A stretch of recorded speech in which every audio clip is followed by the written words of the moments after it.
Bismillahirrahmanirrahim. Assalamualaikum warahmatullahi wabarakatuh. Bapak Ibu sekalian, sahabat Sinergi, mitra PT BES, kami dari tim konsultan ingin berbagi sharing bagaimana cara membuat larutan ekofarming. Seperti yang kita saksikan di depan saya, ada 3 jenis larutan yang akan kita campurkan ke dalam ekofarming. Yang pertama, ini larutan air tetes tebu atau istilah lain molase. Yang kedua, air kelapa, dan yang ketiga, air mineral biasa. Ketiga jenis pelarut ini memiliki beberapa spesifikasi. Air tetes tebu atau nama lain molase itu selain untuk menambah nutrisi dari mikrobiologi atau sebutnya bakteri positif yang ada dalam ekofarming, jadi Bapak Ibu sekalian tidak harus menambahkan molase, jadi cukup dengan. Dan yang berikutnya ini larutan kelapa. Larutan kelapa ini selain sebagai pelarut juga memiliki spesifikasi lain, yaitu bisa menambah daya maksimal daripada larutan biofarming karena di dalamnya banyak nutrisi atau mineral yang ada dalam kandungan air kelapa itu sendiri. Dan yang ketiga itu air biasa. Ini yang sudah umum dilakukan oleh Bapak Ibu sekalian dalam melarutkan ekofarming. Namun di sini untuk air biasa tidak ada kelebihan lain sebatas hanya pelarut. Kita perhatikan, ini sambil contoh. Untuk ekofarming yang akan kita larutkan, ini bentuknya, kita buka. Boleh berdiri nih. Nah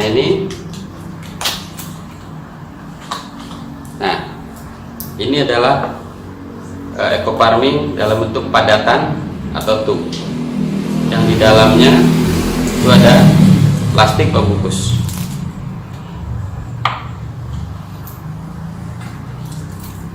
Ternyata di dalam tub ini juga dalam kemasan ada buku petunjuk untuk penggunaannya, baik kebutuhan jenis tanaman maupun dosis standar yang ada dalam brosur ini. Kita buka lagi.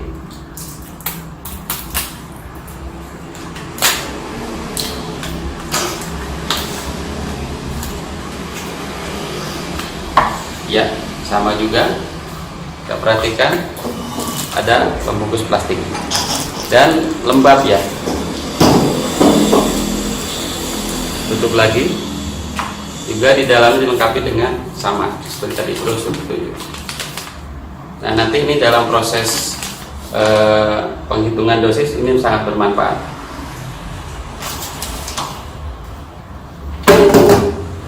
Mari kita langsung saja tata cara pembuatan larutan, mulai dari larutan tetes tebu ya.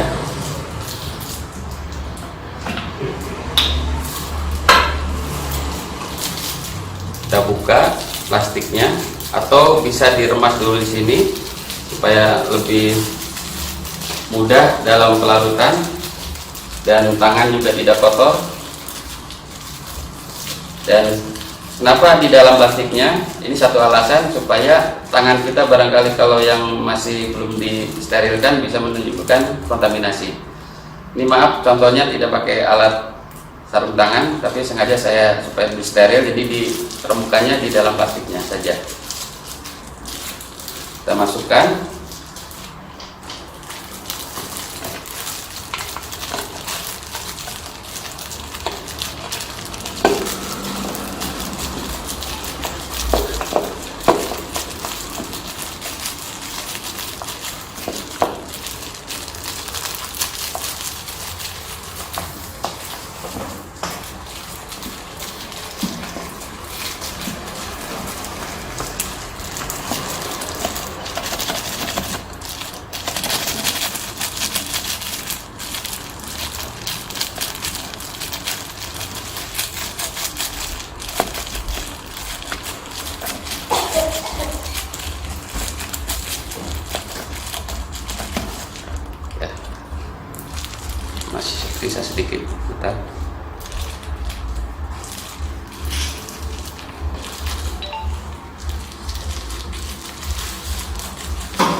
ekoparmin yang sudah dihancurkan dan dimasukkan ke wadah yang akan kita jadikan biang ekoparmin. Selanjutnya kita campurkan molase atau air es tebu ini menjadi pelarut.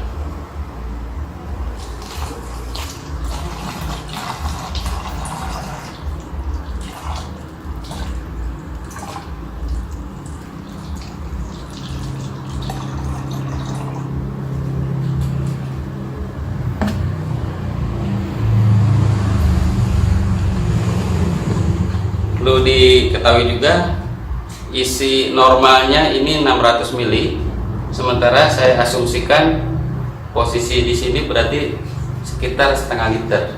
Jadi kalau 2 hitung ditambahkan 1 liter.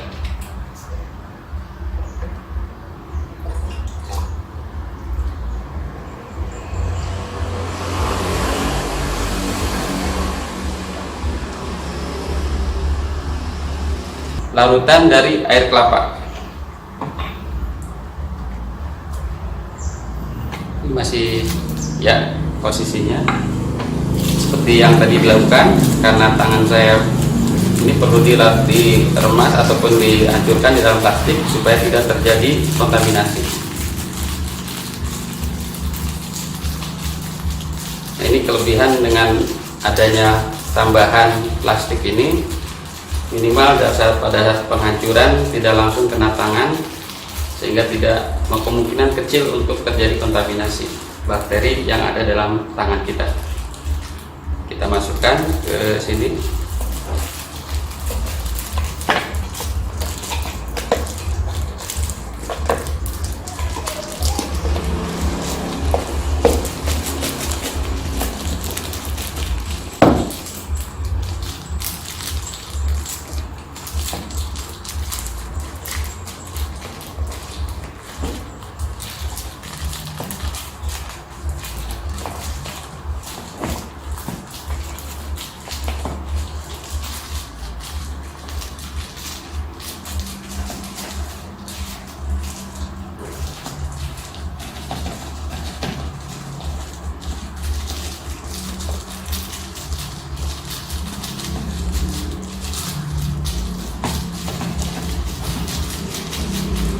Memang karena lengket jadi agak lumayan untuk memasukkannya, tapi nggak masalah, yang penting bisa masuk semuanya dengan ukuran yang sama. Kita tutup.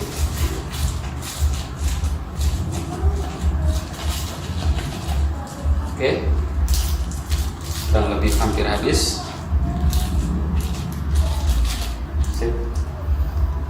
Kemudian ini hasil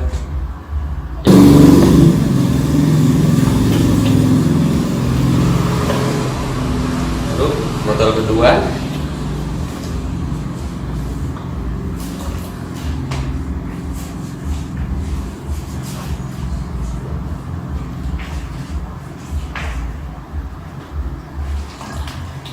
Kita petak sedikit supaya ampas bisa langsung masuk. Selesai untuk pembuatan larutan biang ekoparmin dengan bahan pelarut air kelapa, dan proses penutupan harus rapat juga, kemudian diaduk. Ini hasil yang sudah jadi biang ekoparmin dengan pelarut air kelapa. Kita lanjut berikutnya untuk larutan dengan air mineral atau air biasa.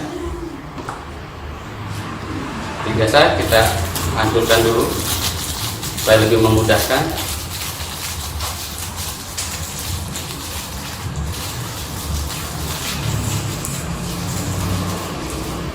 Kita buka botol untuk penyimpanannya.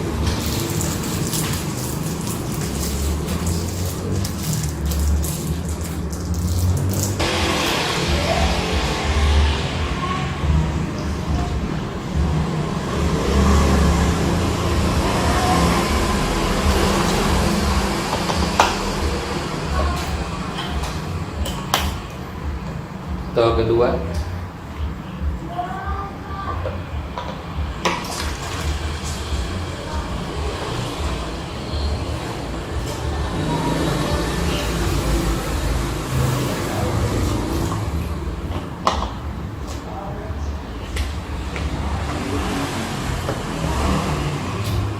Ditutup rapat supaya memudahkan untuk pengadukan.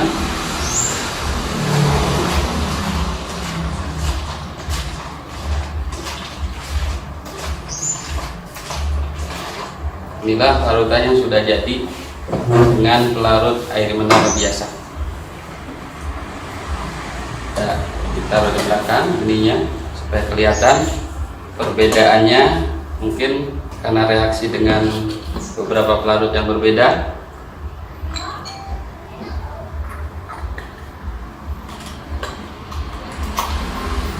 Nah, ini kita susun dulu supaya kelihatan lebih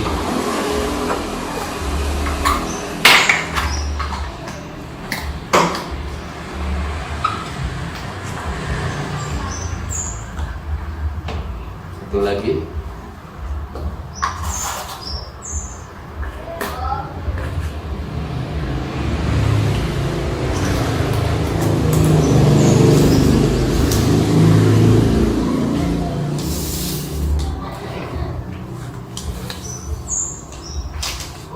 Inilah hasil dari pelarutan Ecoparmin dengan 3 jenis pelarutan, yaitu air tetes tebu molase, ini dengan air kelapa, dan satu lagi dengan air mineral. Secara fisik kelihatan hampir mirip ya, anggapnya sama. Tapi yang membedakan nanti hasil dari pelarutan ini tentunya akan memiliki efek yang berbeda-beda. Yang pertama, ini jelas dengan molase kita tidak perlu lagi menambahkan molase untuk dalam waktu penyimpanan yang lebih lama. Yang kedua, ini juga sudah mengandung mineral, bahkan ya air kelapa itu juga di dalamnya ada glukosa. Jadi ini sudah tidak perlu lagi ditambahkan molase atau nutrisi mikroorganisme.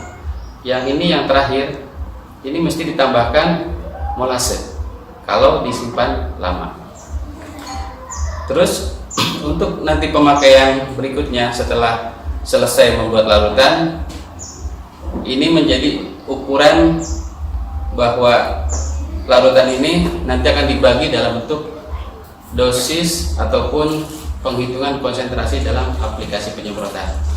Nanti pada sesi berikutnya kita akan terangkan atau sampaikan materi tentang bagaimana cara menghitung dosis dan konsentrasi penyemprotan. Demikianlah untuk sesi ini kita akhiri, bahwa dengan Ecoparmin insya Allah kita siapkan larutannya, tinggal aplikasi, mudah-mudahan bisa akan lebih bermanfaat untuk petani, khususnya solusi buat petani. Harapan kami dengan menggunakan farming ini dan cara pelarutan yang benar itu memberikan dampak yang lebih positif dan lebih kedepannya petani menjadikan solusi untuk pemupukan berimbang.